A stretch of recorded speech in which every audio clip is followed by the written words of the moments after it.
2020 brings a security requirement first proposed in the wake of the 9/11 terror attacks and delayed year after year. Come on up, sir.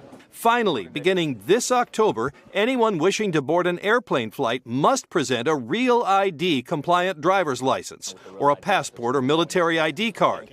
The newer licenses all have a star on the upper right-hand corner to show they meet the law's tougher standards. State motor vehicle departments are required to verify each person's records, making it much harder to falsify the most widely used form of identification. So go ahead and do it now while you can.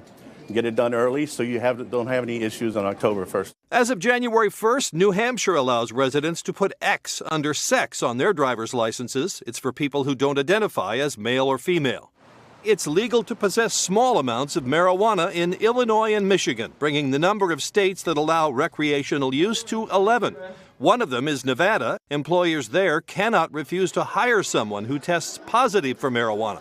In Washington state, parents must put children under 2 in a rear-facing car seat, and children over 4 must use a forward-facing harness seat until they're 4'9", which will include many in middle school. It gives them just a little extra boost to keep the seat belt in the right spot, so right over their shoulder and right over their lap. Companies in California cannot discriminate against their employees who have racially associated hairstyles. Supporters of the new law say they were outraged when a referee forced a black wrestler to cut his dreadlocks or forfeit the match.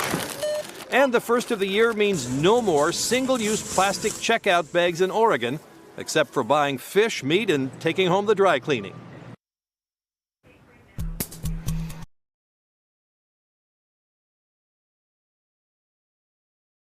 Hey, NBC News viewers, thanks for checking out our YouTube channel.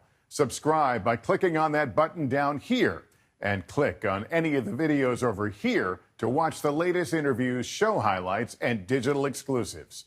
Thanks for watching.